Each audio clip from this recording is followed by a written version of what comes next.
ya para darnos este tipo de servicios. De hecho, ya hay empresas a día de hoy que están promoviendo proyectos basados en la tecnología del hidrógeno, pero es verdad que está relativamente inmadura, como dijo también el señor del ITC el otro día. Cosas que yo no comparto del todo, porque como les digo, ya hay proyectos sobre la mesa y ya empieza a estar esto en su punto de poder ser utilizado. Pero para ser utilizado de forma masiva, segura, en precio, etcétera, pues a lo mejor pasarán unos años y cuando tengamos ya ese 90%, pues a lo mejor nos soluciona el 10% final. Hay alguien que está preguntando qué es lo que proponen, cuáles son las alternativas o la alternativa que propone la plataforma. Sí, son un poco las que puse antes en mi presentación, ¿no? La primera, como les decía, es dejar que las renovables florezcan, se desarrollen y además de manera segura para el sistema y aportando servicios al sistema. Y esto se hace asociando pequeños sistemas de almacenamiento a las renovables que ya existen y que se instalen de aquí adelante.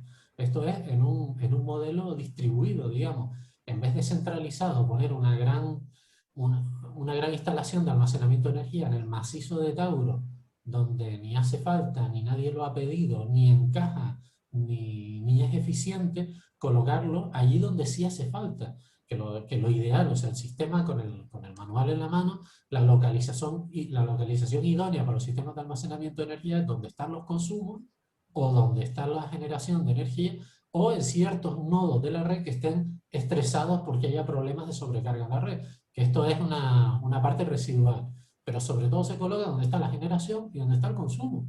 Y donde está la generación es en los parques eólicos, en los parques solares, en las grandes cubiertas solares, donde tengamos la eólica marina, donde tengamos la energía de las olas, donde tengamos incluso nuestras instalaciones de geotermia para cubrir otros usos que no, en fin, que no estén contemplados. Y esto además es muchísimo más eficiente porque es colocar la necesidad donde está, no a 70 kilómetros en el barranco de Arguineguín o en el macizo de Tauro, ¿no? Esa es una de las primeras alternativas, como digo, es una batería de ellas. El vehículo eléctrico, o sea, electrificar la movilidad eléctrica. O sea, piensen que solamente una guagua son 500 kilovatios hora de almacenamiento, casi medio megavatio hora de almacenamiento. Y esto es solo una guagua. ¿Cuántas guaguas circulan por esta isla? ¿Cuántos camiones? ¿Cuántos vehículos? Insisto, solo la mitad de los vehículos que tenemos hoy en Gran Canaria, pasados a eléctricos, almacenarían el doble que Gira Soria. Y piensen, cualquiera que tenga un coche o una moto, etcétera, piensen que sus vehículos están ociosos el 90% del tiempo.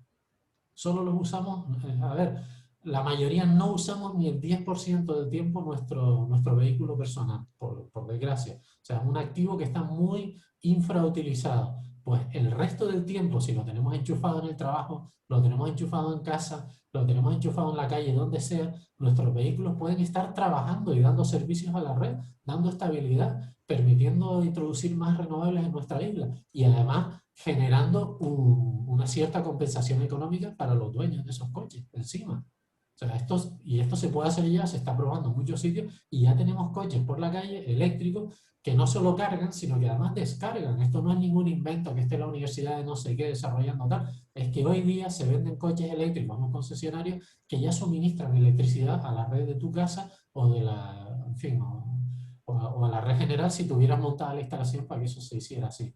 Reemplazar los grupos térmicos, como dije antes, o sea, por desgracia la generación térmica que tenemos en Gran Canaria no está pensada, ni fue diseñada, ni fue calculada para que hubiera mucha renovable en el sistema insular. Estaba pensada para que gastara poca energía, para que consumiera poco y emitiera poco. Aún así, tenemos el archipiélago más contaminante de toda la Unión Europea, ¿no? Por desgracia. Pero se pensaron para eso, pero no para que hubiera mucha energía eólica ni mucha energía solar. Estas máquinas hay que cambiarlas, porque desde aquí a 2040 necesitaremos un 85% de energía fósil, un 70% de energía fósil, un 50, 30, 20, hasta un 0% de energía fósil en 2040, ojalá. Pero hasta entonces, esas máquinas fósiles no van a ser los ciclos combinados que tenemos hoy. Van a ser otras máquinas que son más pequeñas, más eficientes y más flexibles, que sí van a dejar introducir más energía eólica y más energía solar en el sistema y van a reducir en otra proporción la necesidad de Gira Soria o cualquier otro sistema megaproyecto en plan almacenamiento masivo, que es lo que nosotros decimos que no tiene ningún sentido aplicando todas estas medidas. La digitalización del sistema, la gestión de la demanda, no solo en nuestras casas. Miren, en Gran Canaria tenemos la suerte de que en torno al 25% de la energía, creo que es la energía eléctrica de Gran Canaria, se consume para desalación de agua. Bueno, por lo que sea, nuestras desaladoras, que son un enorme sumidero de energía eléctrica, un enorme consumidor de energía eléctrica, funcionan 24 horas al día, 7 días por semana, 365 días al año. ¿Por qué no gestionamos un poco esa demanda y almacenamos agua, que es mucho más fácil y mucho más barato y mucho más eficiente que almacenar energía? Y cuando tenemos excedente de energía, producimos mucha agua, y cuando no tenemos mucho viento y además por la noche no hay sol, y además no hay nada de geotérmica, y además no hay nada de energía del sol, y además todos los coches y todos los vehículos de Gran Canaria tienen sus baterías descargadas, pues ese día paramos las desaladoras para que haya el mínimo consumo posible y podamos tirar con la energía que sí tengamos disponible. A día de hoy no hacemos nada de eso, tenemos las desaladoras a toda potencia todo el rato, y eso es gestionar demanda. Y eso se puede hacer a día de hoy sin problema, y como les digo, espacio para almacenar esa agua y gestionarla de la forma más eficiente posible hay de sobra en el canal, es un último problema.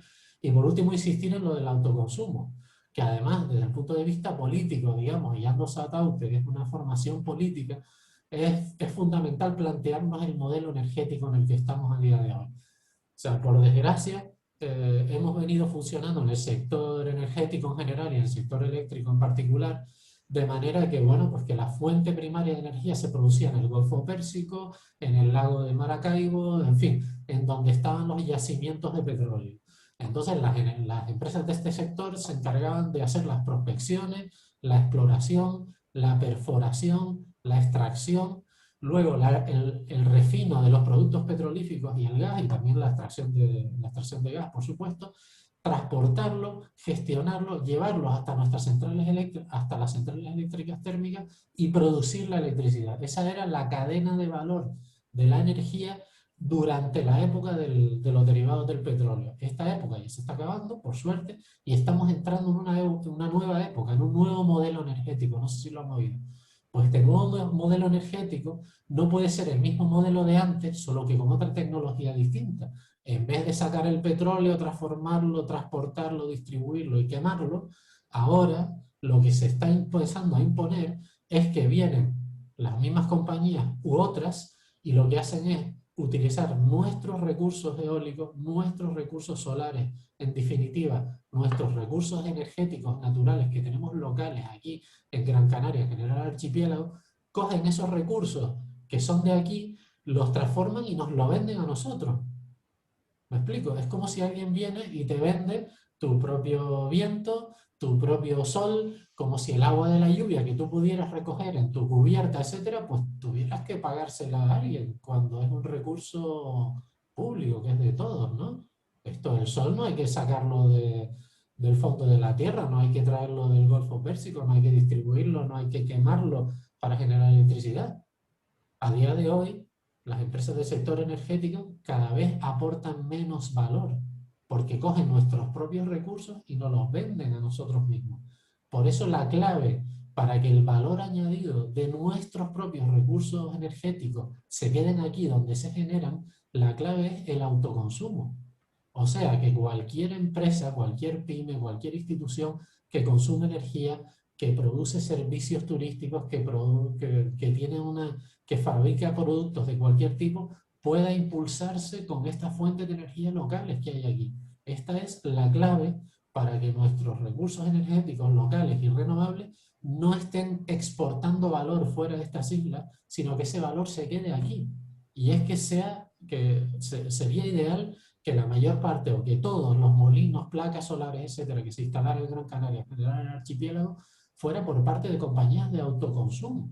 Que los hoteles del sur, en vez de estar comprando la energía, pues pudieran producir su propia energía producida aquí y además darle trabajo a los canarios, además dar unos servicios turísticos de calidad, sostenibles, con una marca Canarias limpia, verde, renovable, etcétera, sin que le tuvieran que estar comprando ese sol y ese viento que cae igualmente encima del hotel a otra compañía que viene de no se sabe dónde y que luego exporta el valor añadido a otro sitio que tampoco sabemos dónde. Entonces, una clave fundamental en la política energética, en general, en cualquier lado, pero en estas islas con mayor razón, es las políticas de fomento del autoconsumo energético a todos los niveles. No solo en las casas, los particulares, las familias, sino a nivel de las pymes, las grandes empresas, aeropuertos, puertos, instituciones políticas, administraciones públicas, en fin, todo tipo de instalaciones deportivas, colegios, hospitales, etcétera, ¿no? Esta es la forma Ujú. de fijar el valor añadido de la energía renovable en donde se producen. Por continuar con otro de los aspectos que tocaste, hay una pregunta que es que la plataforma tiene la posibilidad de personarse en el desarrollo del expediente de evaluación ambiental. ¿Conocen cómo se va desarrollando el expediente? ¿Sus condicionantes No. serán vinculantes? A ver, vinculante es porque el órgano sustantivo es precisamente, bueno, es dependiente del gobierno de Canarias y así es como funciona esto legalmente. La verdad es que nosotros no hemos pedido la información, pero no tenemos absolutamente ni idea de cómo va este proceso. Es más, sospechamos que de alguna manera se está cocinando esta evaluación de impacto ambiental con los promotores. O sea, que se está negociando de alguna manera entre Red Eléctrica, el Cabildo y el Gobierno de Canarias cómo se hará esta evaluación de impacto ambiental para que el proyecto cuele, y entonces pues ya están hablando de que, bueno, pues que habrá que soterrar parte de la línea eléctrica para evitar el impacto de las torres, no todas, algunas, etcétera, ¿no? Y otras medidas compensatorias, etcétera. Parece que, o esa es nuestra percepción, o sea, y que me perdonen los funcionarios que están desarrollando esta evaluación ambiental, que es compleja y que es una papita caliente que no la quisiera yo para mí, ¿no? Pero por desgracia, transparencia, poca. Y sospechas de que no está siendo un proceso muy limpio del todo, algunas, ¿no? Pero sospechas, insisto. Bueno, no tenemos confirmación de que sea así, pero da toda la impresión, ¿eh? Ujú. Otra pregunta. A los contundentes argumentos de José Luis cabe sumar los costes ambientales del proyecto en espacios de alto valor paisajístico y ambiental. La pregunta que traslado al ponente es que si existe un dato del precio del metro cúbico de agua industrial en el vaso superior de Chira. No, que va, o sea, no tenemos ni idea de esto, o sea, no sé, el Cabildo no hace sino repetir, pues que habrá un excedente de agua desalada nada menos, que es otro disparate, ¿no? No hemos hablado del tema del agua, pero si es interés de la gente podemos entrar un poco en esto, ¿no? Pero da la impresión de que en los municipios de Medianis y Cumbres, gracias al milagro de Chirasoria, va a haber agua abundante y barata, pero esto ni está firmado en ningún sitio, ni hay ningún convenio, ni hay ningún compromiso, ni se sabe cuál será el precio, ni nada de nada. Todo son palabras y sobre todo una ocurrencia de última hora para intentar justificar un proyecto que desde el punto de vista medioambiental y energético no hay por dónde cogerlo. Esto no tiene por dónde cogerlo. Pues ahora resulta que se han sacado el tema del agua para intentar justificar este asunto cuando es otro disparate más gordo todavía. O sea, da la impresión de que para tapar un disparate, pues han inventado otro disparate más gordo todavía, ¿no? Pues por desgracia no hay nada de esto y por tanto es difícil decir con la seguridad que lo merece decir lo que hay. Solo tenemos declaraciones en prensa que, como sabemos, pues bueno, otra cuestión más de propaganda y nada más que eso, ¿no? Y respecto a los impactos medioambientales, es verdad, yo, como dijeron antes en la introducción, gracias Carlos, pues yo trabajo en este sector, entonces de lo que entiendo es de la energía y de la economía, o sea, del negocio que hay detrás. Eso es a lo que yo he dedicado estos últimos años y soy un profesional de esto. Pero el impacto ambiental de este proyecto es indudable, yo creo que bastante conocido. O sea, lo decimos siempre, o sea, nos dicen que esto se hace para mejorar el medio ambiente de Gran Canaria. Pues oye, yo no sé, pero bombardear el barranco de Arguineguín con 100 toneladas de explosivos, a mí no me parece una caricia al medio ambiente, ¿eh? Y sacar de ahí 1 millón de metros cúbicos de escombros, pues de verdad que tampoco me parece que estemos haciendo un gran impulso, ¿eh? Por el medio ambiente de esta isla. Y sobre todo si tenemos en cuenta que hay un montón de alternativas que encima ya están en marcha, que encima ya están financiadas y lo que hay que hacer es impulsarlas y pisar el acelerador para no tener que hacer esta salvajada, hombre, por favor, o sea, lo que no podemos hacer es meternos en un proyecto como esto, pues por el capricho de uno o por el pelotazo de otros, aquí las cositas tienen que estar muy, muy claras y con todo el rigor. Y por desgracia este proyecto es que no hay por dónde cogerlo. No es sino el resultado de una inercia de 25 años. Es verdad que hace 20 años no existían estas alternativas que hemos mencionado. El sistema eléctrico no estaba digitalizado porque no había nada digitalizado. No se podía hacer gestión de demanda porque no había las herramientas para hacerlo. No habían vehículos eléctricos, no había almacenamiento distribuido y asociado a las renovables. Ni siquiera existían las renovables hace 20 años, como las tenemos hoy, como las tendremos dentro de 10 o 15 años. Hombre, hay que reconocer que el escenario a día de hoy es otro. Y este sacrificio de una de las últimas partes de la isla que nos queda sin destrozar todavía es absolutamente injustificado a día de hoy, ¿no? Aunque a lo mejor ya lo has contestado, pero hay una pregunta. Si se decidiese a día de hoy dar marcha atrás al proyecto Chira-Soria, ¿crees que existe hoy una alternativa igual o mejor que se pueda implementar ya? Sí, ya lo he explicado antes, estas 5 medidas, que no es que haya que implementarlas, sino que están en marcha ya. Ya está claro que hay que sustituir los grupos térmicos que hay hoy día en Gran Canaria.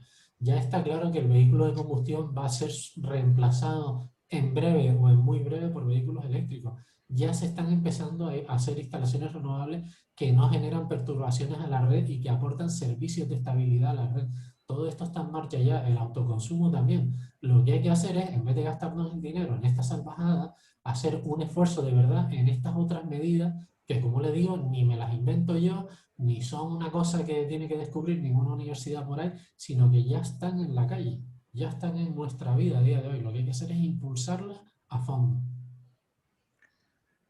Un comentario. Las previsiones de automoción es la disminución notable del parque móvil. Sí, esto es deseable. El consumo de movilidad que tenemos hoy día en Gran Canaria es realmente exagerado. Exagerado. Nos dicen que una de las soluciones es el tren, etcétera, pero este es otro proyecto tan disparatado, o probablemente más disparatado todavía que el proyecto de Chira-Soria. El ferrocarril, o sea, el transporte guiado, se implanta en aquellos sitios donde tienes gran distancia, donde tienes alta velocidad o donde tienes que transportar mineral de hierro de una mina que es muy pesado y no puede ir en camiones. Pues en Gran Canaria no se dan ninguno de estas tres circunstancias. O sea, no hay nada que justifique el transporte guiado a día de hoy en Gran Canaria. Desde luego que hay que impulsar el transporte público y hay que electrificar el transporte público y el privado.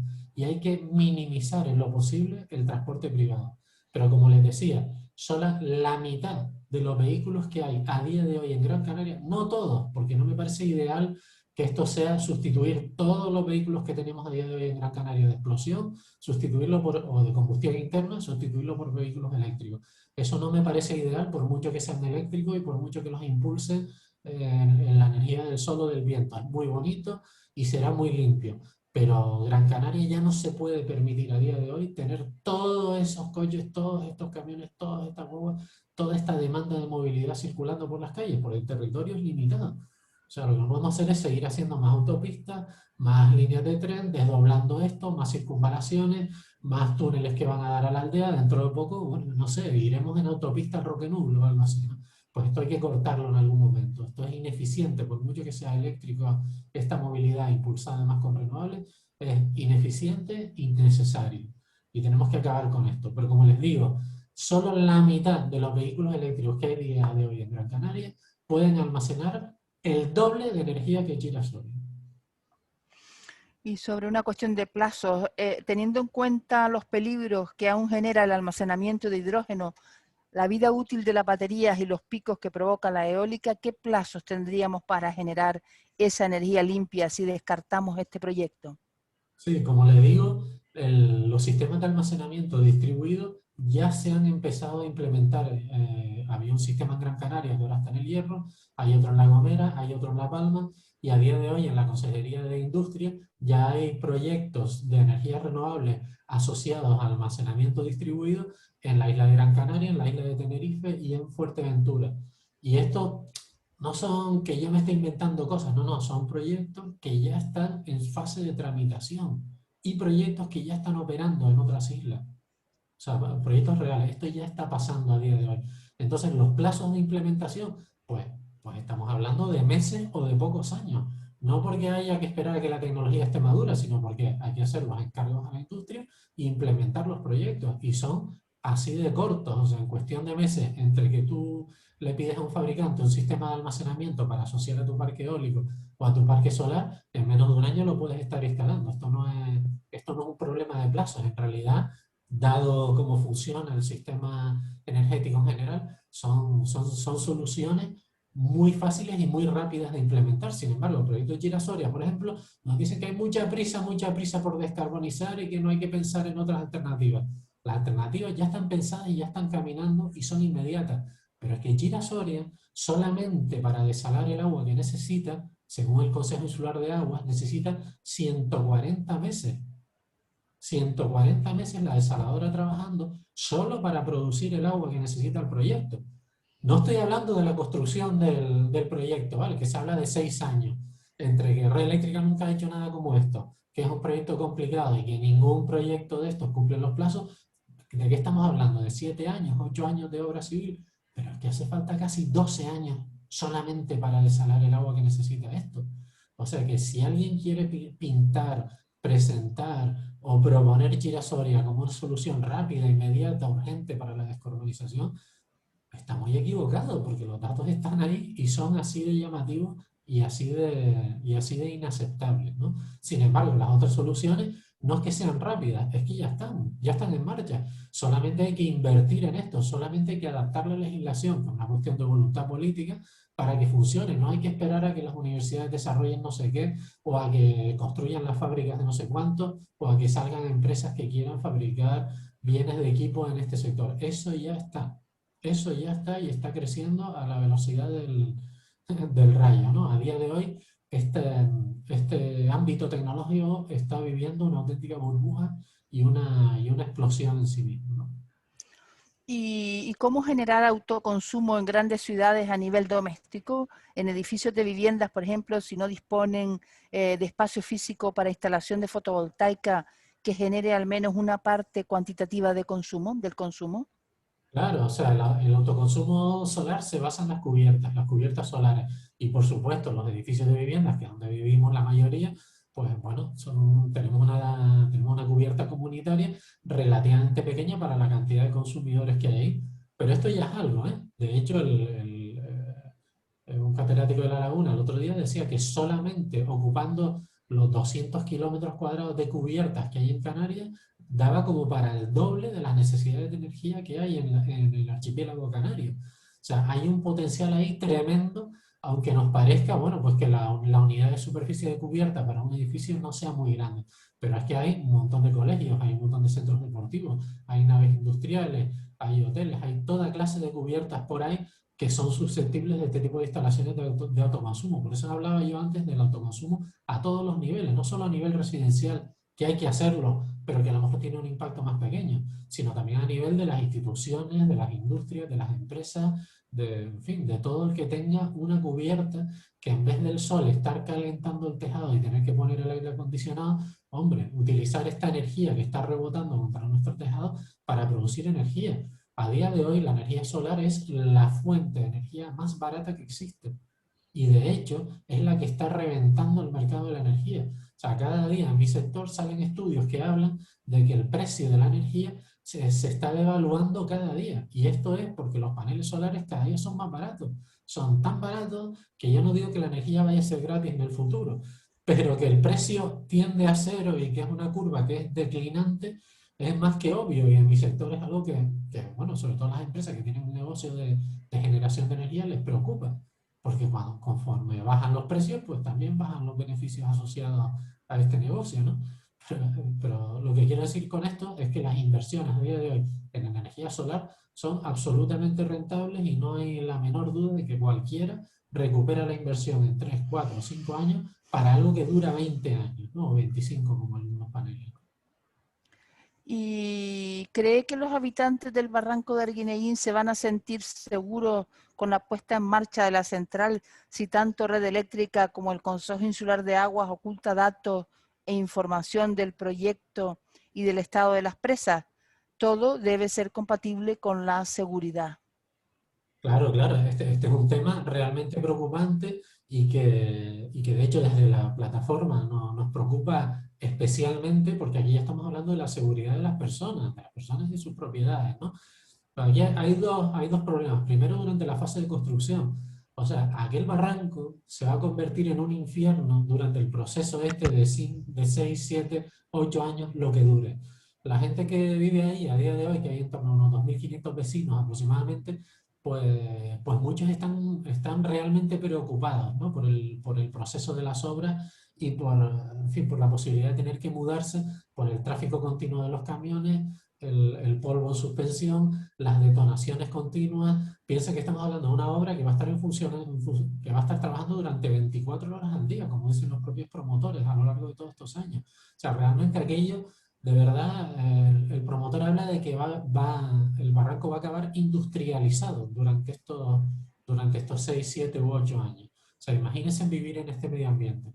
Pero es que después, cuando esta presa esté funcionando, y en la presa de Chira, que es muy antigua, que no fue construida de la mejor manera y que tiene una serie de problemas evidentes, aunque desconocidos a día de hoy, por desgracia, cuando esté subiendo la marea, para decirlo entre nosotros, entre 6 y 8 metros de la mañana a la noche, de la mañana a la noche, pues ¿qué va a pasar con este muro, ¿no? De hecho, hay un proyecto de adecuación de estas presas al uso hidroeléctrico que ni siquiera hemos podido ver. No es que lo hayamos podido ver, es que está en periodo de redacción a día de hoy. O sea, el proyecto para, para adecuar estas presas al uso que se pretende dar, no es que ya esté ejecutado, hecho y garantizado, es que se está empezando ahora a hacer el proyecto de ingeniería para ver cómo se va a arreglar estas presas para que puedan soportar un esfuerzo como este, ¿no? Entonces, desde nuestro punto de vista, desde luego que la seguridad de las personas y de las propiedades en el barranco de Arguineguín no está garantizado en absoluto, porque nadie ha afirmado y ha dicho, no se preocupen, adelante con la obra, adelante con la concesión, que aquí no va a pasar nada. No solo nadie lo ha dicho, sino que han dicho, uy, vamos a hacer un proyecto y vamos a hacer una obra que tampoco sabemos cuánto va a costar, ni en qué va a consistir la obra, ni cómo es el proyecto, porque está en el periodo de redacción, para asegurarnos de que aquí no haya un problema gordo en el futuro, ¿no? Entonces, el tema de la seguridad, al parecer, se lo están mirando, pero se lo están mirando. Garantía a día de hoy, ninguna. No hay ningún técnico, no hay ninguna institución que tenga las santas narices de decir, no pasa nada, adelante, hagan esto. No solo no lo están haciendo, sino que están haciendo lo que hay que hacer, que es asegurarse de que esta seguridad existe, encargar un proyecto y preparar un presupuesto adicional, por supuesto, que como les ponía antes en los costes generales del proyecto, nadie nos dice cuánto va a costar arreglar las presas. Pues sí, pues que esto forma parte de los costes del proyecto de Chira-Soria. Y mucho cuidado, porque además resulta que estos costes los va a financiar el Cabildo. Porque antes les dije que el proyecto Chira-Soria lo pagaba el recibo de la luz. Lo pagamos entre todos a través de la parte fija del recibo de la luz. Pues no todo. En realidad hay una parte que es la adecuación de las presas al uso hidroeléctrico, que lo vamos a pagar todos los Gran Canarios de nuestro bolsillo directamente. Y además de una forma muy rarita, muy rarita. Porque según dicen las leyes que les mostré antes, la ley 17/2013, dice claramente que el promotor y el concesionario el que tiene que hacer estas obras, pues en un momento dado, de una forma nada transparente y de una forma muy rarita, el cabildo releva al concesionario de hacer estas obras, de invertir el dinero necesario para hacerlo y sobre todo le releva de las responsabilidades civiles y penales que se pudieran derivar de cualquier problema que haya ahí. Esto es algo muy raro. A mí me encantaría, yo me imagino que cualquier concesionario del Cabildo le encantaría que el Cabildo le diera un trato así de estupendo, ¿no? Que le libera de responsabilidad de este tipo. A ver si alguna vez nos lo explican, ¿no? Pues en este sentido, la pregunta que viene a continuación es, ¿los modificados de un proyecto no deberían volver a salir a información pública? Se habla de que la presa de Chira no reúne requisitos estructurales para almacenar la cantidad de agua que se pretende almacenar. ¿Afectaría a la viabilidad del proyecto? Sí, respecto a lo primero, efectivamente ha habido un modificado 1 que salió a información pública, un modificado 2 que también salió a información pública, pero ahora debería haber un reformado 3, ¿no? Con las últimas modificaciones que se hagan aquí, que como les digo, ya ha subido el presupuesto a 452 millones. Y nos enteramos porque lo dice el presidente del Cabildo en unas declaraciones en la prensa. Pero nadie nos explica en concepto de qué parte del proyecto han cambiado, por qué no sacan información pública también, al menos esa parte del proyecto que hayan cambiado. O sea, aquí, desde luego que la transparencia no es lo que se ha dado mejor en este proyecto. Es más, la transparencia ha sido nula en este proyecto. Llevamos 20 años hablando del proyecto Chira-Soria y en estos 20 años lo único que nos han dicho es la parte buena del proyecto, que va a ser muy limpio, que va a ser muy verde, que es estupendo para las renovables, que vamos a ser los mejores del mundo, etcétera. Pero resulta que de la otra cara de la moneda nadie nos ha contado cuáles son los costes, cuáles son los impactos. Nos hemos tenido que enterar el otro día por la noche porque la ley les ha obligado a sacarlo a un proceso de información pública. Nos han estado ocultando todos los inconvenientes del proyecto. Hemos tenido que descubrirlo el último día por la noche y nos hemos llevado la sorpresa de que los inconvenientes superan de largo los presuntos beneficios que podría tener este proyecto, que es justo lo que dice la Federación Ecologista BEMAJEC, que se ha posicionado en contra de este proyecto por considerar los inconvenientes y los impactos mucho más gordos que los presuntos beneficios que podría tener este proyecto. Y respecto al tema de la seguridad, pues yo lo explicaba un poco antes, ¿no? Que está en veremos. Esto es algo que tendrá que estar por ver y tendrá que haber un certificado final de obra donde un ingeniero, un técnico responsable firme un certificado diciendo que efectivamente se ha terminado la obra y esto aguanta lo que se le ha pedido que se le aguante. Y respecto al uso operativo, si recuerdan la primera gráfica que les puse al principio, las gráficas del uso de Chira-Soria, en realidad, aunque nos estén contando historias de que son 11 horas, 16 horas, 18 horas y otras fantasías para justificar cosas injustificables, en realidad estamos hablando de que en realidad lo que necesita este sistema son 4 horas y media, 5 horas, y a lo mejor, si, como les decía antes, la subida y bajada de la marea, pues es 1 metro y medio, pues a lo mejor estos esfuerzos mínimos pues a lo mejor sí que son soportables por el muro de Chira, que es el depósito superior y el que manda, digamos, ¿no? Entonces, si lo usan para lo que previsiblemente vayan a usarlo, pues a lo mejor resulta que dentro de ese régimen de uso, pues sí encaja. Lo cual sería el timo, como les decía, es que en realidad necesitan un sistema de 4 o 5 horas, que es lo que hace cualquier batería comercial a día de hoy. Nos están dando el timo de Chira-Soria, que son 11 horas, 16, no sé qué, no sé cuánto, solamente para justificar su solución centralizada, súper magnificada y al servicio de una multinacional, en vez de una solución distribuida a pequeña escala, mucho más pequeña, mucho más blanda, más barata y además repartida por muchísimos operadores distintos de estos sistemas, ¿no? O sea bueno, que podría funcionar, pero es ahí probablemente donde reside parte del timo que nos quieren colar con Chira-Soria. Aunque no sea concretamente Chira-Soria, a día de hoy, ¿cómo podría Santa Brígida, relacionado con Ando, fomentar almacenamiento y producción propia de energía renovable? Bueno, seguramente las necesidades de almacenamiento de energía en lo que es el municipio de Santa Brígida, que conozco bien porque yo soy medio atalayero, ¿vale? Un poco atalayero de fin de semana y verano, ¿no? Pero durante 50 años, esos 52 que voy a cumplir, eso marca, ¿no? Y desde mi conocimiento, ¿no? Digamos, incluso de mi criterio profesional de lo que es las necesidades de almacenamiento, por suerte este municipio no tiene grandes necesidades de almacenamiento de energía. Lo que sí deberíamos es intentar maximizar el autoconsumo, como dije antes. El ayuntamiento, yo qué sé, los colegios que tenemos en el municipio, las familias, los particulares, en este municipio sí que hay muchas viviendas que tienen una gran cubierta para la gente que vive debajo. No tenemos edificios aquí de 14 plantas, ni de 25, ni grandes moles como hay en la capital o como hay en otras ciudades. No tenemos una. Vale, tenemos una mole, sí. O Pero dos. de otro tipo, ¿no? Pero nosotros sí que tenemos la posibilidad de, por unidad de cubierta, digamos, dar un gran servicio de autoconsumo para las necesidades y para la demanda que hay en este municipio, sin necesidad de grandes instalaciones de baterías, ni de hidroeléctricas, ni nada de esto. Que de hecho, me gustaría insistir en esto, que aunque sea mi negocio el almacenamiento, hay que tener muy claro que es ineficiente, como les dije antes, por las leyes de la termodinámica. Cuando tú almacenas energía, nunca recuperas toda la energía que guardaste, siempre vas a perder. O sea que cualquier batería, cualquier girasol, cualquier aire comprimido, cualquier hidrógeno, cualquier sistema de estos, siempre consume energía, pierde energía a la hora de recuperarla, ¿vale?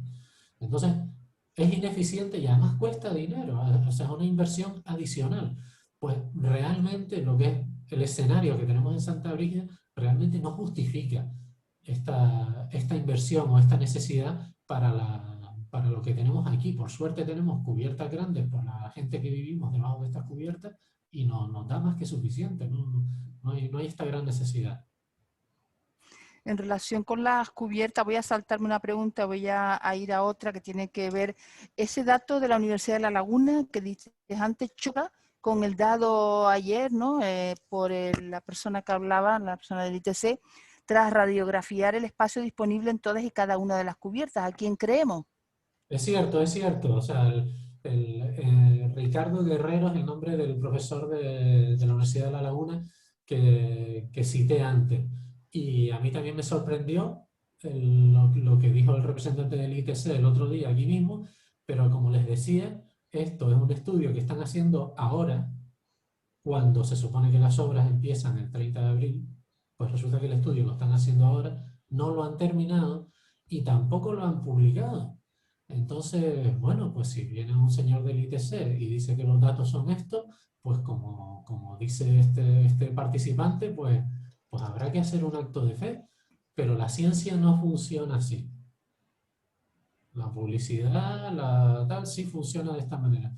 Pero la ciencia funciona haciendo estudios, obteniendo datos y publicándolos, para que así todo el mundo pueda validar tu ciencia y validar tu investigación. Entonces, por desgracia, esos pues, datos, ¿no? O primeras conclusiones que se mostraron el otro día no pueden ser validadas por nadie porque no están publicadas en ningún sitio, sino que nos los cuentan así en una presentación como la que estoy haciendo yo ahora. Entonces, bueno, pues tiene Ya. la... ¿no? Pues habrá que hacer un acto de fe, no lo sé. Sí. Tenemos todavía como unas 3 preguntas más y si les parece, pues terminaríamos alrededor de las 9, ¿no? Son las 8, las 9 menos 10. Pasamos entonces a esas últimas preguntas. Si alguien quiere hacer alguna más, pues es el momento. Hay una que nos dice que la interconexión entre islas no facilitaría la gestión de los vertidos de las renovables. Sin la menor duda, esta es otra de las alternativas que estamos estudiando, porque aunque no es el rol de una plataforma ciudadana plantear las alternativas a un proyecto o a un modelo de isla, ¿no? Un modelo energético de isla, que esto es un trabajo muy sofisticado y muy complicado, ¿no? ¿No? Como digo, esto es una plataforma ciudadana donde hacemos lo que podemos. No es nuestro rol plantear las alternativas, pero estamos lo hacen y los que lo hacen lo están haciendo de esta forma tan rara, vamos a decirlo así, o tan improvisada, tan a última hora, tan poco transparente, pues lo estamos haciendo. Y esto de las interconexiones es otra de las posibilidades que se están estudiando. Cuanto más interconectados están los sistemas, más fácil es compensar uno con otro, más fácil es resolver un problema, un evento en la red, más fácil es que los molinos de Fuerteventura estén impulsando la industria en Gran Canaria o en Lanzarote o en otros sitios. Pero ojo, esto también tiene un problema, y es que las interconexiones son muy caras también. Y hay que tener mucho cuidado. Por ejemplo, el tema de la interconexión de La Gomera, que es otra macroinfraestructura que promueve red eléctrica y que ya está en la planificación. Pues el cable que une, o que unirá, o que uniría si realmente se hace, porque aunque está en la planificación, todavía no se ha financiado y no se ha hecho, pero solo falta que haya el dinero para que se haga, ¿no? Pues este cable cuesta 90 millones de euros, el que une La Gomera con Tenerife.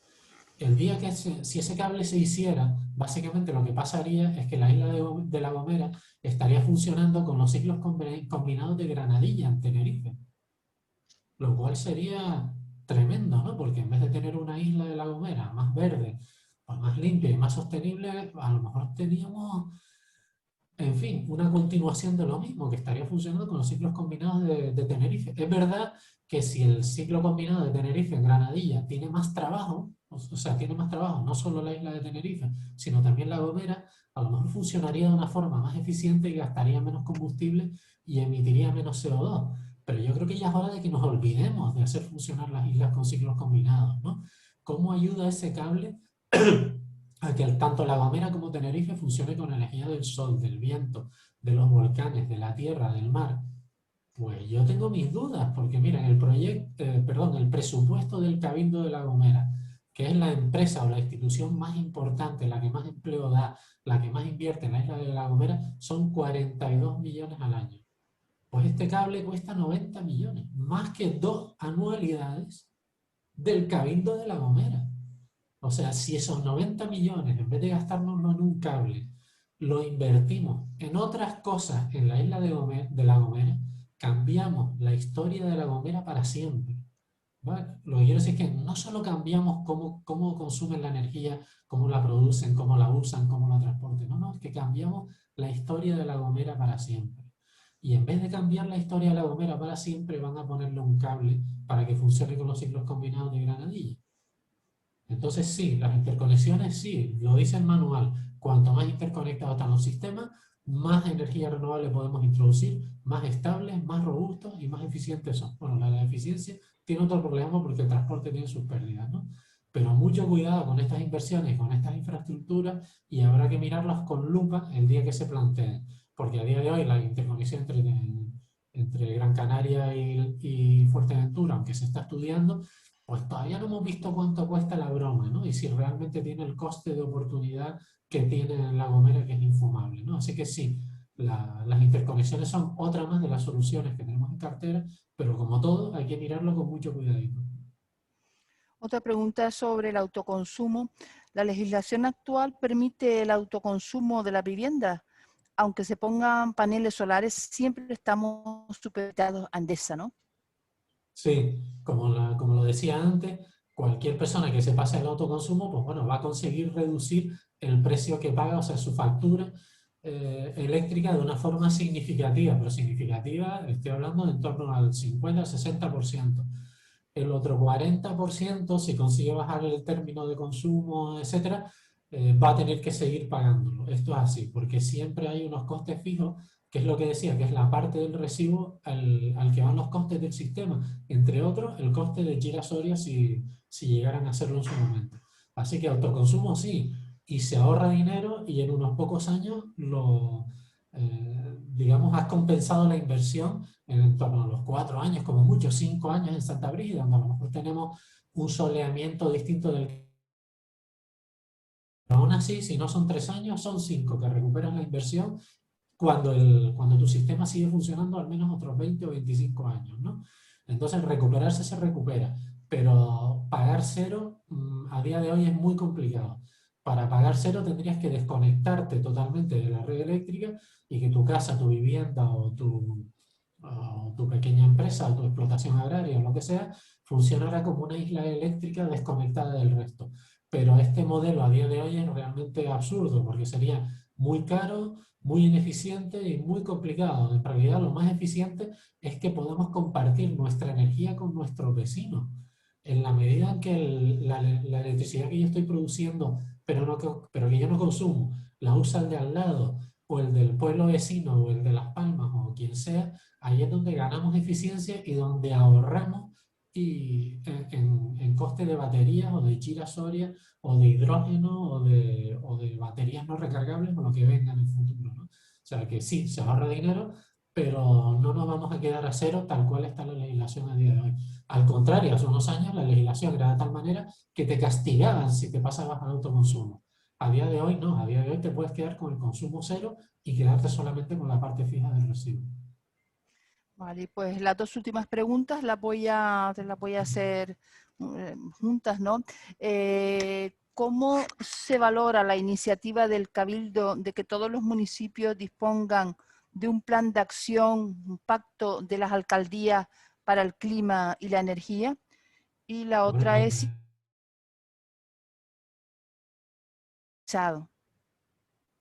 vale, respecto a lo primero, aplauso total, claro que sí, cualquier iniciativa de esta, liderada por el Cabildo, por el Gobierno de Canarias o quien sea, que aglutine a los ayuntamientos y que intente poner en marcha una estrategia común de descarbonización de esta isla, se merece un aplauso. Yo creo que hay un consenso total sobre esto. Lo que pasa es que, como dije antes, es una pena que estos señores lleven 6 años al frente del Cabildo y estas iniciativas vengan cuando surge una contestación ciudadana a un macroproyecto que están intentando promover, ¿no? Entonces esto da un poquito de pena que tenga que ser así, pero alegría total, o sea, esto es motivo de fiesta, ojalá pase y ojalá lo hagan de verdad y no lo hagan solo para anunciarlo en la prensa y lavar su imagen bueno, que está tan deteriorada por el crimen, ¿no? de Chila Soria que están promoviendo. Y respecto a los impedimentos legales, es verdad, como dije antes, que el modelo descentralizado de generación renovable y de almacenamiento asociado a esta generación renovable necesita cambios en la legislación. Por eso puse que probablemente esta es una de las primeras cosas que hay que hacer. Pero como digo, esto no requiere ni desarrollo tecnológico, ni nuevos inventos, patentes, industrias que se monten, todo eso ya está. Lo único que hace falta es que los políticos se sienten un momento y digan, oye, vamos a adecuar la legislación para esto.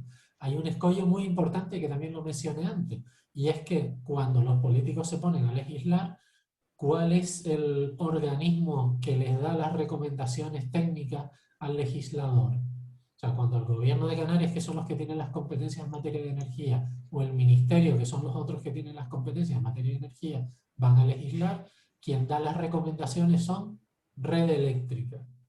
Y obviamente Red Eléctrica, como dije, tiene un tremendo conflicto de interés porque tiene su propio proyecto de almacenamiento centralizado en el barranco de Arguineguín, donde ni hace falta, ni se lo hemos pedido, ni en realidad tiene sentido ninguno. Entonces, como ellos tienen su propio proyecto, no se puede decir que estén ayudando mucho a que se desarrolle una legislación que permita a los otros sistemas descentralizados, eficientes y más baratos, por desgracia. Y por último, bueno, alguien nos está pidiendo, Ando Sataute, que publiquemos en nuestra web el proyecto modificado, el último modificado, para poderlo consultar. Pero decíamos que no está disponible, ¿no? No, la verdad es que por desgracia no está disponible online y cuando nos personamos en el proceso de alegaciones, pues lo pedimos y cuántos gigabytes de información son este proyecto, pero de verdad que es un documento muy complicado de manejar. Solamente manejar esta información ya es muy complicado. Y no le digo ya revisarlo a fondo y trabajarlo. La Federación Ecologista Bermeja ha hecho un trabajo tremendo, otras organizaciones, incluso individuales, profesionales, gente preocupada que se han apoyado a este proyecto de arriba abajo, que de verdad que esto es sangrante que el Cabildo no lo haya explicado de pe a pa esto, que no haya organizado talleres para entender el proyecto, que no haya organizado jornadas para explicar el proyecto, que no lo hayan desmenuzado para que todo el mundo... No, no, no, es un esfuerzo que hemos tenido que hacer los particulares y que de verdad es un esfuerzo titánico. Sin embargo, intentaré dentro de la plataforma gestionarlo para ver si se lo podemos hacer llevar pues, a Ando Sataute o a esta persona en concreto, de qué manera le podemos pasar la información o ver cuáles son las fuentes online que aunque no sean completas, por lo menos el estudio de impacto ambiental que presentó el promotor, creo que este sí que es un documento que se puede compartir relativamente fácil a través de internet. Muy bien. Pues nada, no sé si alguien quiere decir algo, pero en principio era agradecer, sí, perdón. A mí me gustaría decir una última cosa, y es que dentro de la plataforma estamos intentando recabar el apoyo de todas las personas que tengan una sensibilidad, ¿no? por esta isla y que compartan nuestra preocupación por lo que va a pasar o por lo que se pretende, ¿no? que suceda en el barranco de Arguineguín. Entonces, me gustaría aprovechar esta oportunidad para hacer un llamamiento a todas estas personas que se unan a la plataforma, que realmente necesitamos ayuda, estamos absolutamente solos, ¿no? No sé si lo vieron hace poco, pues que fuimos al Parlamento de Canarias a contarles lo mismo que les he contado yo hoy aquí, y miren, unánimemente, pues todas las fuerzas políticas que hay en el Parlamento dijeron que este proyecto es estupendo, ¿no? Y aunque sea para llorar, nosotros confiamos en que la gente de esta isla no va a permitir que esto pase, ¿no? Ya pasó en Veneguera, que lo impedimos, pasó en Tenerife con Vilaflor, y va a pasar ahora con el barranco Banco de Guinea.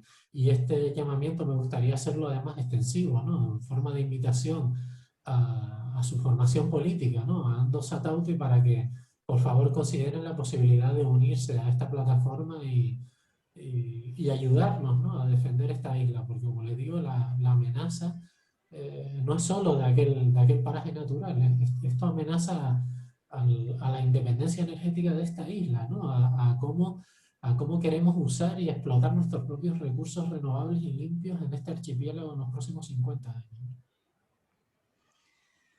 Pues muchísimas gracias, José Luis, por haber aceptado nuestra invitación. Nosotros ahora, bueno, tanto tu presentación como la de ayer del otro ponente han sido exquisitas, de mucha tranquilidad en la exposición, que es lo que nos hace falta. También las preguntas han sido muchas, tanto en un caso como en otro, y ahora queda valorar todo esto, ¿no? Y nada, esperar poder contar contigo en alguna otra ocasión Por supuesto, por supuesto. y nada, pues ya damos por finalizado el evento, ¿no? Muchas gracias, buenas noches. Gracias. Muchas gracias.